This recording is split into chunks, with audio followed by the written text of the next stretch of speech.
Hello everyone, welcome back to Shaurya. और आज मैं आपके लिए लेकर आया हूँ भारत के महान वैज्ञानिक सत्येंद्र नाथ बोस की लाइफ स्टोरी। क्या आप जानते हैं सत्येंद्र नाथ बोस कौन थे? एक बार फिजिक्स के एक प्रोफेसर से उनके स्टूडेंट ने पूछा, सर ये सत्येंद्र नाथ बोस कौन थे? तब फिजिक्स के प्रोफेसर ने बताया, दुनिया के आधे से ज़्यादा पार्टिकल सत्येंद्र नाथ बोस के नाम से जाने जाते हैं, अर्थात बोसॉन कहे जाते हैं। आपकी जानकारी के लिए बता दूं, एलिमेंट्री पार्टिकल्स एटम तथा न्यूक्लियस में पाए जाने वाले बहुत सारे पार्टिकल्स को बोला जाता है। यह पार्टिकल्स 100 से ज़्यादा अभी तक डिस्कवर किए जा चुके हैं। इन पार्टिकल्स को दो कैटेगरी में डिवाइड किया जाता है। एक बोला जाता है फर्मियंस, जो फर्मी डार्क स्टैटिस्टिक्स को फॉलो करते हैं, तथा इस कैटेगरी में आने वाले famous particles electrons, neutrinos, protons, neutrons etcetera हैं। जबकि दूसरी कैटेगरी का नाम है बोसॉन्स, जो कि सत्येंद्र नाथ बोस के नाम से जाने जाते हैं। इन बोसॉन कैटेगरी में आने वाले फेमस पार्टिकल्स हैं फोटॉन्स, ग्रेविटॉन्स, पायोन्स, केओन्स एटसेट्रा।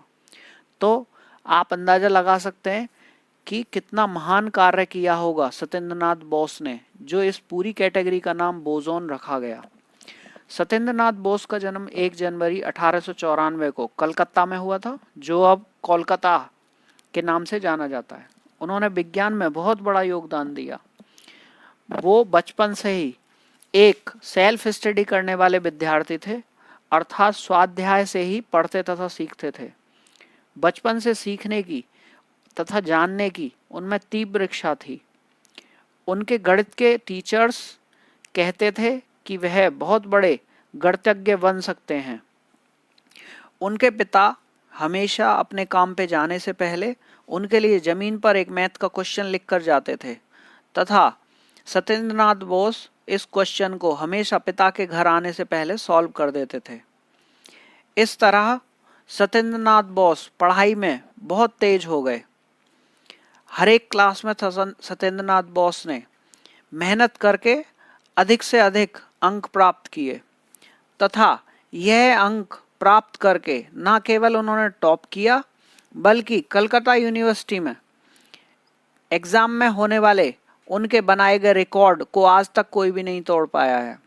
उनकी पढ़ाई तथा साइंस को जानने की तथा सीखने की इच्छा इतनी अधिक थी कि उन्होंने उस समय जर्मनी तथा फ्रेंच लैंग्वेज भी सीख डाली। यह लैंग्वेज सीखकर उन्होंने जर्मनी तथा फ्रेंच के साइंस पेपर्स पढ़े तथा साइंस को अच्छी तरीके से जाना। एस.एन. बोस ने मेघानंद साहा के साथ में मिलकर अल्बर्ट आइंस्टाइन की फेमस थ्योरी ऑफ रिलेटिविटी को जर्मन से इंग्लिश में ट्रांसलेट किया। इसके अलावा बोस खुद एक बहुत अच्छे टीचर भी बने। टीचिंग के ड्यूरेशन में यदि वह कोई डाउट स्टूडेंट्स का पूछा हुआ उसे नहीं समझा पाते थे, तो वह उसके लिए रिसर्च करते तथा उस डाउट को उस स्टूडेंट को क्लियर करते थे। एक बार प्लांक के रेडिएशन फॉर्मूले को समझाते समय उन्हें लगा कि यह फॉर्मूला अलग से दूसरे तरीके से भी ड्राइव किया जा सकता है। उन्होंने प्लांक के रेडिएशन फॉर्मूले को ड्राइव किया तथा उसमें क्लासिकल मैकेनिक्स का कोई भी रेफरेंस नहीं लिया था।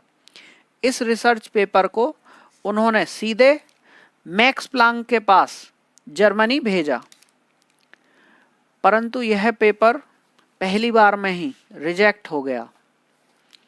इस रिजेक्शन से बोस को थोड़ी सी निराशा हुई, परंतु उन्होंने हिम्मत नहीं हारी तथा इस पेपर को दोबारा से लिखा, और यह पेपर आगे चल के साइंस की पूरी दिशा तथा दशा दोनों बदलने वाला था। इस पेपर से होने वाली डिस्कवरी पर सत्येंद्र नाथ बोस को इतना अधिक विश्वास था कि उन्होंने इस पेपर को सीधे इस बार अल्बर्ट आइंस्टाइन के पास भेजा।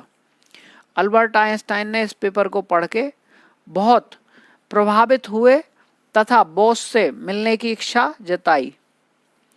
इस पेपर से होने वाली जानकारी से आइंस्टाइन इतने प्रभावित हुए कि उन्होंने इस पेपर से मिली जानकारी को जर्मन लैंग्वेज में ट्रांसलेट किया तथा उन्होंने बोस की तरफ से इस फिजिक्स के पेपर को फिजिक्स के टॉप जर्नल्स को सबमिट किया।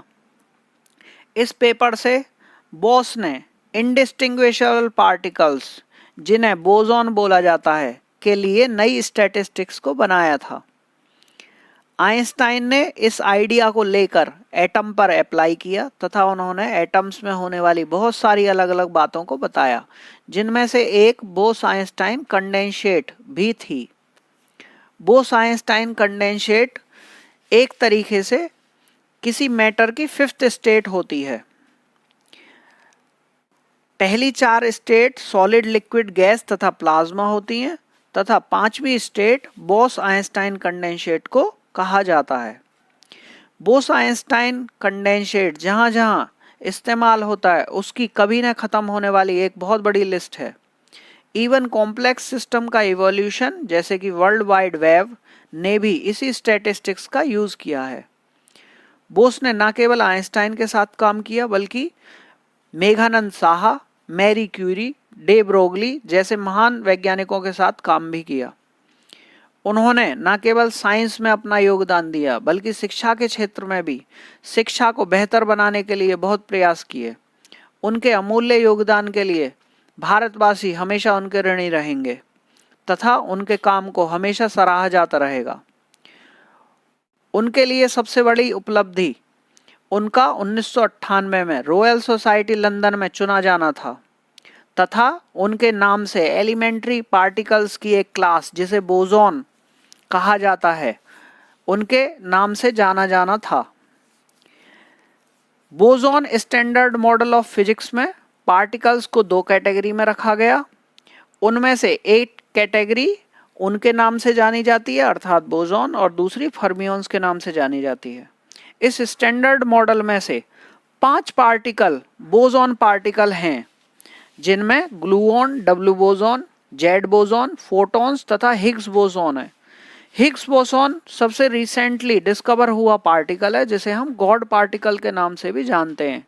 हिग्स वो वैज्ञानिक थे जिन्होंने इस पार्टिकल्स को डिस्कवर किया तथा बोसॉन हमारे सत्येंद्रनाथ बोस थे। बोस ने इन पार्टिकल्स को कभी डिस्कवर नहीं किया, पर फिर भी यह पार्टिकल्स उनके नाम से जाने जाते हैं क्योंकि वह उनके द्वारा बताई गई बोस-आइंस्टाइन स्टैटिस्टिक्स को फॉलो करते हैं। बहुत सालों में जाकर वैज्ञानिकों ने बहुत सारे बोसॉन पार्टिकल्स को बहुत मेहनत से डिस्कवर किया तथा पार्टिकल्स की डिस्कवरी में सत्येंद्रनाथ बोस का भी बहुत बड़ा योगदान था। बहुत सारे काम जो बोस ने शुरू किए थे उनमें से 7 में अभी तक नोबेल प्राइज दिया जा चुका है, परंतु सत्येंद्रनाथ बोस को कभी भी नोबेल प्राइज दिया नहीं गया, जबकि उनका नाम कई बार नोबेल प्राइज के लिए रिकमेंड किया गया। उन्हें इसके लिए कभी भी अफसोस नहीं हुआ। जब उनसे यह पूछा गया कि उन्हें नोबेल प्राइज क्यों नहीं दिया गया, तब उन्होंने कहा, I have got all the recognition I deserve, अर्थात जो पहचान मुझे चाहिए थी वो मुझे मिल चुकी है। ऐसे महान वैज्ञानिकों को हमारा सत सत प्रणाम।